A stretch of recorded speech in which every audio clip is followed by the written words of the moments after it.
Just a few years ago, Heather and I had the most amazing opportunity of going to California, where we toured around the place, and for a couple of days we went to this national park. And in that national park, as we went around, we were searching for the black bear. But no one really saw one except on the last day when we were about to leave. We were waiting for our transport on a bridge, just like this. We were waiting to be picked up, and then suddenly these people came running and panicking up to the bridge saying, "There's a bear with her baby. We just need to stay safe on the bridge." And this bear was down by the river. You couldn't see it, but they said it's down just half a mile down by the river. So at that moment, something took over, something sort of happened in my brain. It was like, either you can stay in safety or you can go and find the bear. And so without any discussion, I ran off and Heather came running after me, and we ran down the path. And as we ran, waiting for something to perhaps appear or jump out, suddenly this black mother bear jumped out on the path, turned and looked at me. And it was that moment of saying, "Is she going to come after me? Am I going to have to run?" But no, she just looked at me and then carried on into the woods. And so I thought, wow, that was just incredible, but there's more for this. I need to get a selfie with the black bear. So I ran into the woods, I ran after her, and then as I was chasing her, I managed to get a selfie. How about that selfie? And do you know what? When we returned, those people said, "What were you doing? What were you thinking?" I was thinking, no, I wasn't thinking, I was just going after the bear. But that day will live with us forever, because it was a moment that we grabbed hold of life by the horns. We went in and we decided this is going to be a live full, die empty day. And that's what I want to speak to you about today, church. LFDE. We are adventurers who take risks and grab life by the horns. Our joy stands in opposition to lifeless religion. That's what God has called us to be, is that we're going to grab this life by the horns. We're going to go and we're going to live a life of adventure. Do you know, every one of us, we are born adventurers.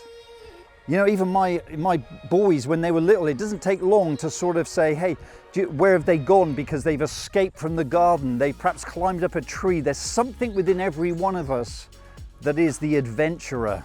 We're born to be adventurers. God made us that way. We just have two natural fears: the fear of noise, the fear of falling. Everything else is what we learn. It's learned behavior. And God wants to break some of us out today. He wants to break us out of those fears that confine us and say, play it safe. And just like the bear story, we can very easily play it safe and miss some great moments. But God is calling us to a life of adventure. As a young man, I spent so much time growing up in the countryside, just like this, by the rivers, searching for wildlife, searching for birds. I knew all the names of different birds. I knew where they nested. There was something about being outside, climbing trees, walking on ice ponds. All those things that you're told not to do, we did them. We made little wooden go-karts and went down steep hills and crashed, and we had cuts and bruises, but that was part of the adventurer within us. And yet, as we grow up, we tend to lose that adventurous spirit. And I'm here to challenge you today, church. I'm here to challenge you to say this is a DNA God put within us that we've decided we're going to live for, we're going to live for the adventure. See, we're in a world today where fear is just more and more, it sort of comes into our world.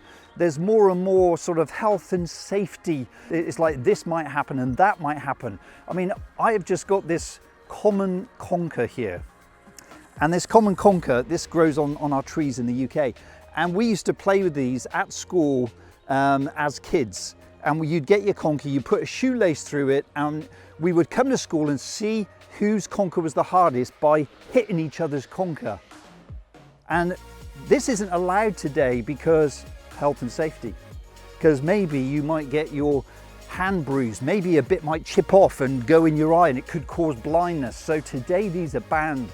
And it's a simple thing, but the conker story, that is what comes into our society and it comes into our world, and it says, hey, let's be covered with fear of what might happen, that we end up pulling in, closing in, and not really living the life of adventure that God called us to live.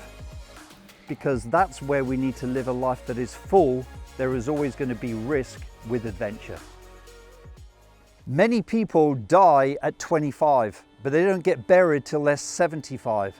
And that statement should shake us up, because I think there's something about, at a certain age, we switch off living a life of adventure and we sit into a place of living safely, planning for our future, where we compromise and we end up being complacent. And there's something sad about that we're not the person that we once were, that we're not living with risk and adventure, but that somehow we resigned ourselves and we're just preparing ourselves to live in a place of monotony.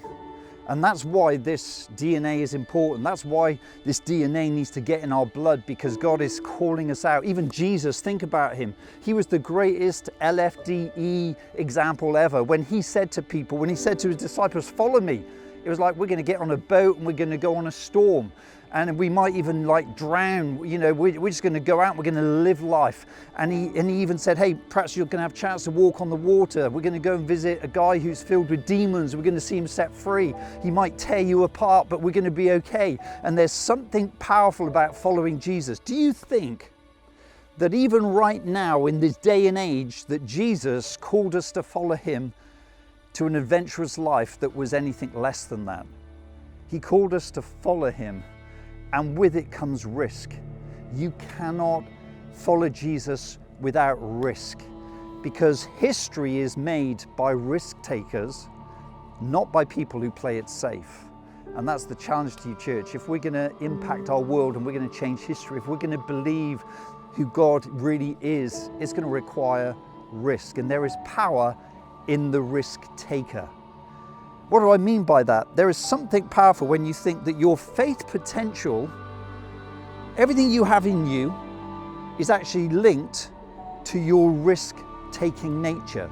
So if you're a person that doesn't take risk and plays it safe, and you've got to be in control and you've got to make sure that, you know, everything's planned and prepared and don't surprise me over anything, your faith will reflect that. Your faith is actually an example of the way you live your life. And that's a challenge to us, because we could easily live a life that really is compromised, but Jesus called us out to live this life of color, of risk. And faith always equals risk. That's why it's faith, that we're going to do things that we don't understand. We're going to step out when we can't even see. We're going to have this bold confidence to believe that God's coming through. That's going to take risk. But if we live a life that is black and white, that is boring, if we're going to do that, our faith life will be the same. They go together. This isn't just about living an adventurous life. Our adventurous life that he's called us to live full, actually connects to our faith life. So one of the things I do to sort of get out and just, you know, hear from God and just have time out is to get on my mountain bike, and I get out on my bike and I go down these trails. And you know what? I feel like half the time I'm going to crash. Sometimes I do crash, and I'm going to perhaps I'm going to die, because I go down these steep slopes, these bends. Sometimes I come off and hit a tree, and I go out and I'm excited because I feel alive in that. And that's where God speaks to me. I know you might think I'm crazy, but that's how I come alive with God, because it reflects my faith journey. As a pastor and lead in Freedom Church, when I get on that bike and I go and there's risk, and it's like sometimes it's slippy and the wheel goes and I'm off in the ditch or in the nettles and I'm stung, and it's like, but when I get up, I might be bruised, but there's something about knowing I'm alive, and I keep doing it every week. Because I want to live a life of risk. I want to know that I'm alive. And in the same way, each of us, we don't all need to do mountain biking, but I believe we need to do something that scares us often, because it does something in us. It challenges our faith. God put it in us that we would come after him. And you know what? Somehow I got the opportunity to go and climb Mont Blanc, this huge mountain, a glacier above the clouds. And I did it because I had the opportunity. And I went and did it with some guys that were in the army, and he turned around, didn't know I was a pastor, and he said, how come you know how to climb? And I said, well, I don't really. And he said, what do you mean? What are you doing here? And I said, well, I'm a pastor. And he said, that makes sense. He said, you understand faith. And faith was linked to my climbing, because he said, you know that there's something bigger, there's someone more than just yourself, and you climb with the confidence that there is someone watching you and with you. Church, I want to say that to you right now. God is with you. God wants to break you out of the mundane. He wants to break you out of living a small life and to live a big life. LFD is all about living life to the full, the adventure that he put within you, that somehow it got tamed and it got squashed, and we're worried about what might happen instead of living the life of what could happen. And so that's the life that he's called us to live for. And when I talk about being a risk taker, that power of the risk taker, it's not only about going out and maybe jumping out of an aeroplane. And you know, I've done that, jumped out of an aeroplane at 3 miles and just dropped through the sky. Do you know what? When I did that, people said, "Were you scared?" Now I was nervous. There was some things in my stomach, like little butterflies going on, but I wasn't that nervous because I have spent years and years preaching and confronting my anxiety, getting up in front of people and overcoming my fears. And because that faith walk has taken me on a journey where I've had to confront my fears, getting up in an aeroplane and jumping out, it was like, hey, if that's all I need to do, is over pretty quick. And just jumping out through the door of the plane and then just dropping through the air was the most brilliant experience. But it wasn't something that really scared me, because when each of us live out our faith and we confront our fears, we're risk takers. And right now, you're confronting perhaps fears in your faith life now. What it's doing is building something in you to go and confront something bigger. And God will call you to be a risk taker. Even in business, the same applies, is that if we commit to living a life full of adventure and risk, it will help you if you've got ideas around business. I've started businesses, and in a way I've gone for it because my faith, what it did is it bled into the natural world. It bled into my business. It bled into those things, and some worked and some didn't. But I just had this thing, I'm going to give it a go. There's something about risk, and you'll know within business, you just got to take a risk, and you got to see if it's going to work, because faith is so linked to the way we live our life. Are you going to be a risk taker? Are you going to play it safe? That's the question. Dancing and laughter mark our lives, and we are determined to release all our potential before we die. You see, it's not about just living a life of adventure. That's not what LFDE is. Many people have said, oh, it's going to go out and do something different, go and do something dangerous. It's not live full, die early. It's live full, die empty. Die empty of the potential that God has placed within each of us. Because there's many people in this world that are just looking for an adventure, an amazing experience, to own another house, or to go and do that trip they've never ever done before. But we all come back empty, because without the purpose of God in our life, without that true treasure in our life, without fulfilling our potential, just having adventure is not enough. We need to live for Him, and it's the greatest adventure of all. And so potential is what this is about, releasing your potential. Every one of us born with this incredible potential. But I'm in this graveyard, which is in my local village. And I wanted to come here because I always find it shocking when I walk past the gravestones. And right here now, I'm by this gravestone. And this guy was called Anthony. Whoever Anthony was, he lived. But you'll notice something.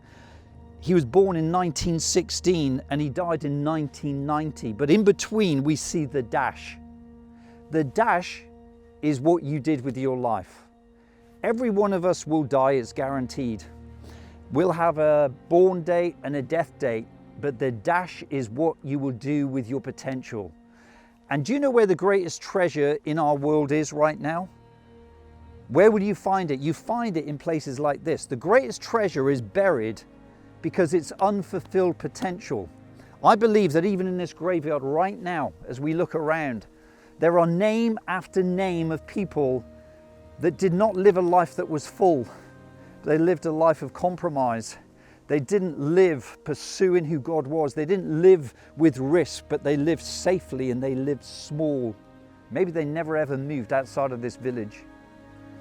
And that dash represents for all of us, what are you going to do with your dash?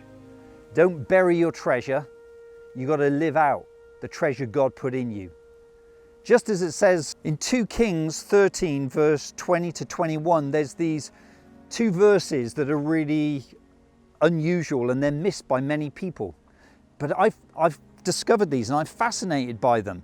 It's a story about Elisha. Elisha was the prophet of God and he lived a life that was full. But when he died, it says about him being buried. And it says here, Elisha died and he was buried. Now, Moabite raiders used to enter the country every spring. And once, while some Israelites were burying a man, suddenly they saw a band of raiders. So they threw the man's body into Elisha's tomb. And when the body touched Elisha's bones, the man came to life and he stood up on his feet. Wow, that's some scripture. So you've got these friends that were going to bury their friend, and as they were going, there were some like enemy raiders coming in, and because they were fearful, they threw him in the nearest tomb, and it happened to be Elisha the prophet, and his bones were in there. And as they threw him in, they went to run away, only to find that as this young man hit the bones of Elisha, he suddenly, life entered him, and he stands up and you can just see him climbing out of the tomb, and they're looking back and they're going, what? That would just freak you out. That would scare the living daylights out of you. He was dead, but now he's dancing because he went in and he hit the bones of Elisha. What does this mean?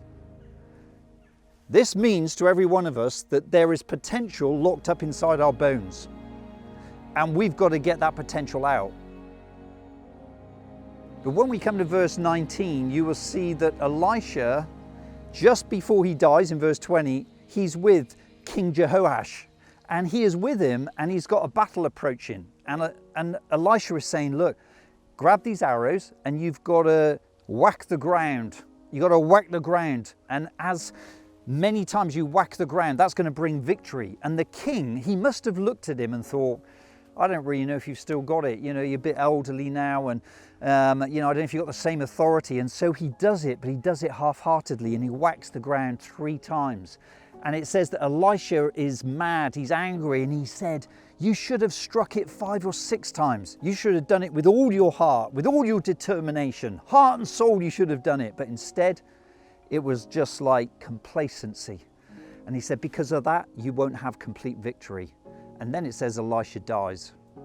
And this challenges me. This says to me that when that young man was thrown in the tomb against Elisha's bones, there was still potential in Elisha, in his bones, locked up in his bones. That's what he was trying to do. The verse before he dies, he's trying to discharge all the potential of the prophetic through the words to the king. And because the king was not willing to grab hold and be determined, he could only discharge so much.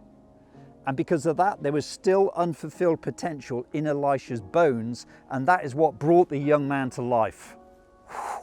Oh, this should challenge you. Whilst we're in this graveyard right now, like we got treasure all around the world, you have potential. God put potential in you, incredible potential. Whether you're someone that needs to write a song, whether you're someone that needs to write a poem, whether you're someone that needs to perhaps start a business, a place, a country you need to go to, a people you need to visit. There's so much potential in you, this adventure, but it's going to require risk. And with it involves danger. But the worst thing is that you end up living your life not fulfilling your potential. That's why this DNA is so key to every one of us, the way we live our life.